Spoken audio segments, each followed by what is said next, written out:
And also something to note too is that when you grind up vegetables, in a lot of these recipes I actually massage the sauces in, which are raw sauces. And when you grind up kale and other vegetables, it actually makes it more digestible. So it's easier for, say a 3-year-old to eat it and not have tummy issues. And you can hide a lot of veggies in these and kids don't even know it and they taste great. So I put these in my 3-year-old's lunchbox and she eats a ton of them. So that, along with a green smoothie, means a lot of nutrient-dense veggies for a 3-year-old. Again, these don't take long at all. It takes me about 5 minutes to make a raw bread. Once you get the hang of it, that dehydrator is always going in our kitchen. So we all kind of get sick of eating a big salad every night and just chewing it. And so it's just nice to have something that's all vegetables that you can make a sandwich out of or a wrap, or raw food does not have to be boring. Hello and welcome back to episode number 113 of High Intensity Health Radio. I'm with my wife Deanna today, and we're going to talk about cooking with real food, and we're going to introduce to you guys some new ways that you can make nutrient-dense vegetables that taste absolutely amazing in a different format. I know a lot of you have listened to the podcast for quite a while and are eating a lot of real food, a lot of phytonutrient-rich vegetables, because we know they're so good for our health. But we get sick of salads and steaming vegetables, and so Deanna's been doing this for quite some time, dehydrating vegetables, and it's been really popular on Instagram. Her handle is Real Food Lab. And so we're going to kind of pick her brain on how she got into this and share with you some tips and tricks that can help you make phytonutrient-rich vegetables that taste absolutely amazing. So Deanna, welcome to High Intensity Health. Thank you for having me. Absolutely. So when you and I met, you were doing a vegan raw diet. Mm-hmm. And since then, we've kind of morphed into keto, paleo, although we were doing basically paleo back then. Right. But tell us a little bit about how you got into making nutrient-dense raw bread. Okay. So in about 2012, that's when I discovered, I was just reading everything I could on raw food. It was just all or nothing, just a phase of my life where I needed to make a change. And I started just mixing things in my food processor and experimenting in the kitchen, and just didn't have any fear of what would happen if I stuck this in the dehydrator or that, and suddenly before I knew it, things were just sticking together. And I also had a lot of knowledge from other authors or other books that I read to kind of guide me through how to bind certain raw foods and to uncook at 105 degrees. And so I started with just basic recipes and kept it very simple, a lot of spinach and arugula and just the basic greens. Then just started getting crazy with the organic herbs and spices. And before I knew it, it's 2015 now, the more you practice, the better you get. And I think that I really just wanted to share this knowledge with everybody because nutrient dense is the best way to go to nourish the body. So here I have... Let's just pause right there and make sure. So when you say raw food, what we're talking about is we're still cooking the food, but it's only at 105 degrees. And I think that's important for people to understand. So, when you eat like a raw vegetable, sometimes there's like nutrient inhibitors, like things that can actually inhibit the absorption of various, components, for example. But when you cook them at a very low temperature, 105 degrees, you're taking out the water, you're keeping the phytonutrients, but you're making it a little bit more palatable. Exactly. So it has a different flavor. And I think it's good for the whole family because children really love this. And we have a 3-year-old, right, and she eats kale chips and she eats onion bread. Mm-hmm. And again, all this is gluten and grain free. And so it's pretty amazing and as you said many times in that last segment right there, nutrient dense. So we're preserving the nutrients. And one of the things I talk about in the book, Belly Fat Effect, is advanced glycation end products. So the cooking process can actually be problematic for particularly high fats. You can create these advanced glycation end products during the cooking process. Caramelized onions is one example as well. So it's nice that we're preserving all those healthy phytonutrients, but making it palatable and not creating a more inflammatory product in the process. Right, and also something to note too is that when you grind up vegetables, in a lot of these recipes I actually massage the sauces in, which are raw sauces. And when you grind up kale and other vegetables, it actually makes it more digestible. So it's easier for, say a 3-year-old to eat it and not have tummy issues. And you can hide a lot of veggies in these and kids don't even know it and they taste great. So I put these in my 3-year-old's lunchbox and she eats a ton of them. So that, along with a green smoothie, means a lot of nutrient-dense veggies for a 3-year-old. And again, these don't take long at all. It takes me about 5 minutes to make a raw bread. Once you get the hang of it, that dehydrator is always going in our kitchen. So we all kind of get sick of eating a big salad every night and just chewing it. And so it's just nice to have something that's all vegetables that you can make a sandwich out of or a wrap, or raw food does not have to be boring. So. Well, along those lines too is I travel a lot. I know a lot of our listeners travel a lot, and you can't always have a salad like when you're driving or at an airport. Right. And so if you were to get a salad at an airport, or if you're not near Whole Foods and you're whatever, it's hard to do. Because you have to really plan ahead. Bring the big bulk, raw greens with you. Mix olive oil or sesame seed oil or pumpkin seed oil, something, and that's just really logistically hard to do. So you can take that basically more phytonutrients than a salad, put it in the equivalent of a blender or food processor, mix it up, dehydrate it, and they're travel friendly, which is really awesome. Right, and you made a good point too, is with the olive oils, and good fats are extremely important too in our nutrition. So these just aren't vegetables; these are binded with good fats, such as coconut oil, olive oil. Sometimes I'll use buckwheat grouts and flaxseed to bind the breads together. So I have tons of goodies in here, not just vegetables, but again, they're vegan breads and cooked at 105 degrees, so they're uncooked. I call it uncooking. Yeah, you said that a couple of times. So that's good that we highlight. Kind of raw and uncooking can be used synonymously, and people use different things. So that's awesome. So Deanna, let's we're gonna have links for people that want to opt in and learn really how to cook raw vegetable bread, which has been pretty popular on Instagram. So I know a lot of our listeners are on Instagram, and if you're not, you definitely should be on it. This morning I was just looking, this is off topic, but looking for hikes in British Columbia, because we're going to go there for my birthday. And I could find all these great places on Instagram and look at the different pictures and like lakes I want to go to. And the same is true for food. So if you want to learn how to cook various foods or get recipe ideas, it's a wonderful spot. And Deanna's only been on Instagram for like 6 months, okay? You have over 4,000 people in a really engaged community, and people are coming to you. And these are foodie people, like people that have been doing Instagram intensely for 3 to 4 years are turning to you as a resource and saying, oh my gosh, your kale chips are amazing. Your raw bread is amazing. How can I do that? I'm sharing this with my audience. So that's kind of the impetus to make this video and to let you guys know about Real Food Lab Insider, where you can learn more about how to cook real food and make it tasty and amazing. So any tips? And on the link below this video, you can opt in and get the full-on video where you can learn how to cook raw bread. But break it down for us, just some general ideas, general tips, and so that people can kind of cut their learning time in half. Okay. Well, first of all, this isn't just for vegan or vegetarians, okay? So I brought this into the paleo community, and everybody's kind of hype about it now because it's not just bacon and it's not just, meat and vegetables and on a platter, just your basic 3 basic food groups. This is paleo. It's raw, it's primal, and it's gluten-free. It's just all the above, but it just hasn't been cooked. So I would say in a nutshell, could hold that thought. I don't want to interrupt you, but you hit on something that's really important, and we talk about this a lot, and that's the whole notion that like paleo and keto is kind of morphed into like a 21st century Atkins type diet, right? And what we see is a lot of people are doing the quote unquote paleo keto, but some of them are not losing weight. And so what we see in these pictures of foods, and even at some of the seminars we've both been to, some overweight people, and they're still eating this way, but their body's not changing, so to speak. And so what we've noticed, and we don't live with these people, but what we see is kind of a lack of vegetables as a whole. And so I think that's a really important distinction, that you and I eat almost vegan most of the time. And we don't ascribe to identify as vegans. We really do have grass-fed animal protein, but our diet is like 80% vegetables. We eat a ton of vegetables.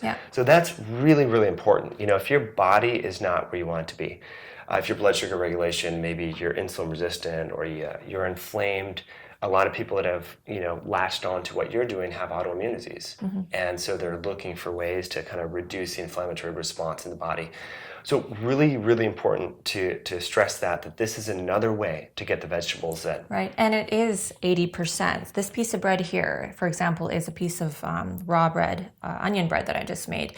And this is 80%, onions. But when I'm making a green bread, it's 80% vegetables or onions and so forth, like 20 or 30% high good fat, And sometimes we'll put a little slow carb in there. So this is basically what we're talking about here, all in the bread. So it's not like I'm just eating a big stick of butter or a spoonful of coconut oil or MCT oil. And sometimes I do actually add MCT oil into my breads. This is mostly vegetables, so we're not overdoing anything, because sometimes we hear that, say, butter is good for us, or eat tons of coconut oil, and I think it's just too much of a good thing, and it's typical in North America to kind of do the all or nothing. So we're just getting back to the basics. We're just grinding up some vegetables, sticking it in the dehydrator, and back in the day they would set it out in the sun, and that's how our ancestors would uncook or cook their food. So and preserve their food. And preserve their food, excuse me. So the same with like ferments. What we're doing here, we're just fermenting some carrots in the background there with dill and garlic. And we're just getting back to what our ancestors did before they had, microwaves and ovens and so forth. Yeah, great point. So again, just to kind of summarize, you're getting all the phytonutrients, which are great to offset a high-fat diet, because high fat can change your gut microbiome a little bit. So it's great to get all the phytonutrients. Yeah, so as you can see, they taste amazing. And you're getting all the phytonutrients.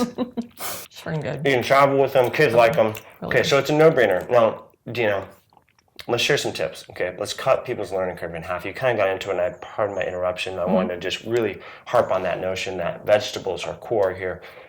What tips can you offer for people? Tips.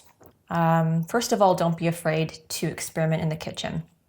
A lot of the stuff that I make, if you're going to buy it, it would be a lot more expensive to buy it. So sometimes we all depend on other people making things for us, and it's just easy to get in your own kitchen, get back to the basics, and experiment. So a lot of the recipes I provide, if there's something that you don't like about it, you can add your own things to them. So don't be afraid to veer off if you like more salt or other different, spices.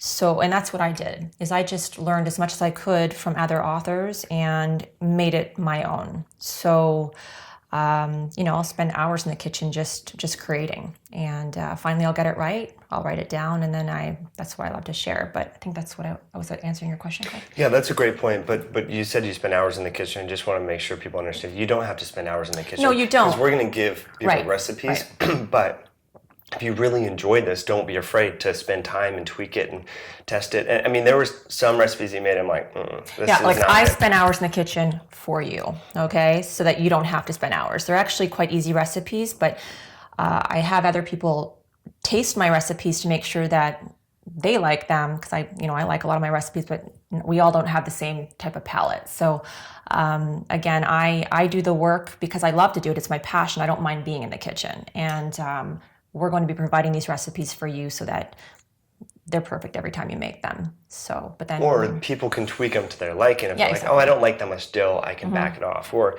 I really, this is my post-workout bread, so I'm going to add in a little bit more fruit, something along those lines. You can tweak it, but you're going to have the skeleton so that you don't have to go... Step by step. We'll have everything step by step, very easy. No questions asked. You'll know exactly how to do it within a few videos. And not only just for raw breads, but kale chips are a big deal. Crackers, desserts, paleo breads. We will do a little bit of cooking as well in the oven at low temperatures. And we have so much coming your way. So we're really excited.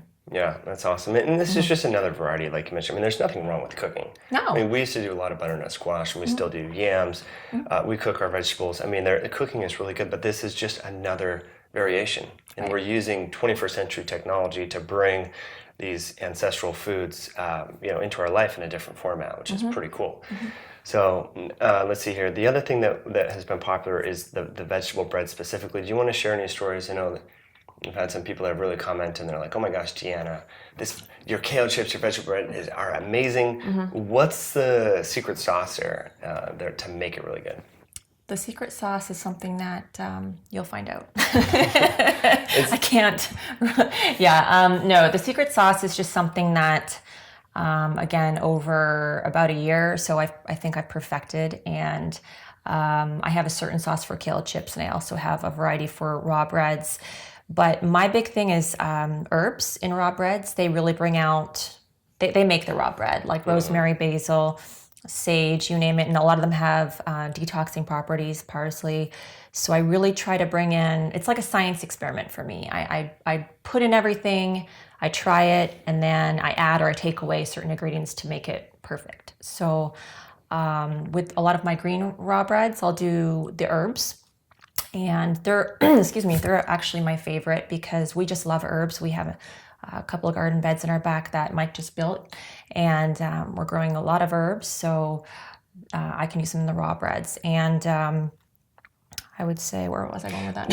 And along the lines of the herbs, I mean, that's really where a lot of the phytonutrients come from that are exactly. so beneficial. I mean, there's, if you go to PubMed and type in rosmarins and rosemary, a whole laundry list of things is going to come up. And I think, a lot of scientists agree that that's one of the main categories that's lacking from processed food, is we're getting a lot of the carbohydrates and so forth from grains, but the phytonutrients are just not there. And so that it's a great way so you can mix herbs in the food processor. And again, just to back up, the prep process is kind of like a smoothie, in the sense like it takes about that much time. Like when you make, most people, I'm sure a lot of you make smoothies, it's really easy to just put in your berries or a zucchini, your protein powder, turn on, and you go. With this, I mean, you're taking like bell pepper, vegetables, herbs, and spices, turning it on, and then you're spreading it on the parchment paper. So it's about the same prep time.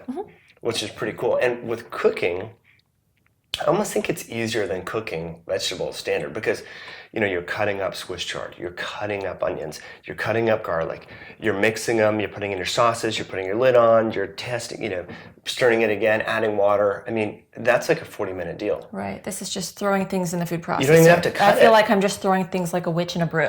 Throwing things in bunches. Sometimes I don't even use measuring cups. Actually, a lot of the time I don't. So, and I'll verbally tell you this. It's not important to worry about certain measurements with things. For example, I'll throw in like 4 handfuls of arugula, and I'll sprinkle in some flaxseed, and you just get to know what works and what doesn't. But again, I have all these steps with measuring cups in the beginning. Once you do them for a while, you'll kind of know, give or take what you need to really be careful in your measurements with. So it's just a lot of fun. I have, a blast doing it. And I really think you're going to enjoy them. So, and not using the measuring cups, I think, is important. And it's just like creating your own workouts and exercise programs, and having that mindset of just openness and improving and expanding and not being fixed. A lot of people eat the same foods. They do the same thing every day. They drive the same route to work.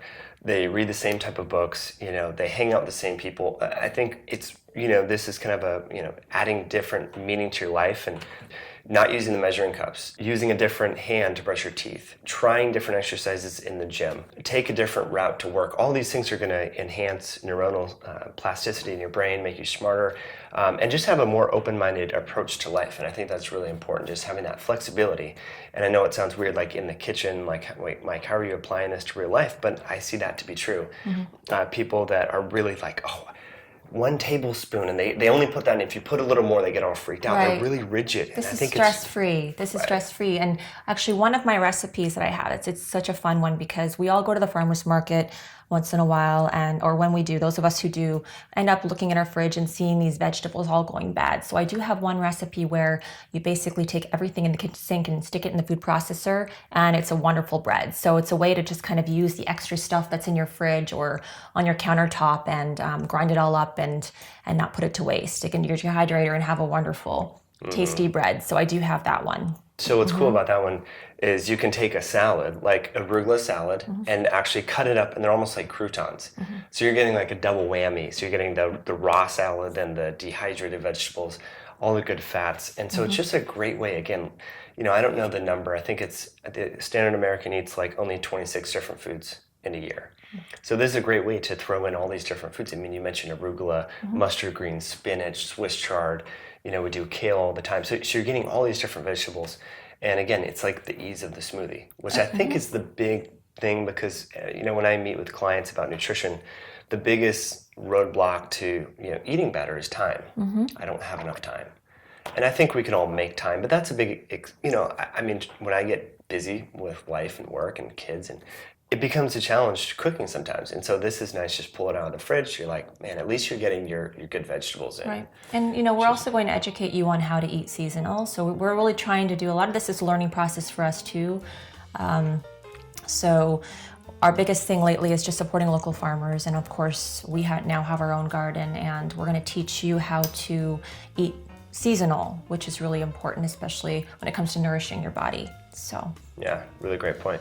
So for more information or to actually get the video and the cheat sheet on to make raw vegetable bread, please click the link below, or if you go to highintensityhealth.com/realfoodlab, you can learn more about our new program called Real Food Lab Insider, which is a private community where you can get detailed access to daily recipes and videos weekly like this, with a little bit more depth on various specific real food recipes. So thanks again for tuning in and supporting the podcast. If you have any comments, I would love to hear from you on the comment bar below. And Deanna, thanks for coming on the show. absolutely.